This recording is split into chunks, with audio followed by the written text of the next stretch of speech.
السلام علیکم دوستو، آج ہم اس بارے میں بات کریں گے کہ اللہ تعالیٰ ہر جگہ موجود ہے، یہ کہنا کیسا؟ عقیدہ یہ ہے کہ اللہ عز و جل جگہ اور جہت وغیرہ سے پاک و منزہ ہے، کیونکہ جگہ میں وہ ہوتا ہے جس کا جسم ہو، جبکہ اللہ تبارک و تعالیٰ جسم سے پاک ہے۔ لہٰذا اللہ سبحانہ و تعالیٰ کو کسی جگہ میں موجود ہونے کو متعین کرنا یا اس کے لیے جہت اور سمت یا جسم و اعضاء ثابت کرنا کفر ہے۔ اس طرح کہنا کہ اللہ ہر جگہ موجود ہے کلمہ کفر ہے، کہ اس میں اللہ عز و جل کے لیے مکان ماننا ہے، جبکہ اللہ عز و جل مکان سے پاک ہے۔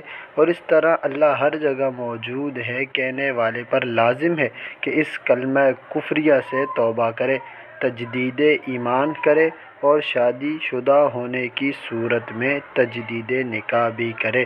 اگر آپ کو ہماری یہ ویڈیو پسند آئی تو ہمارا چینل سبسکرائب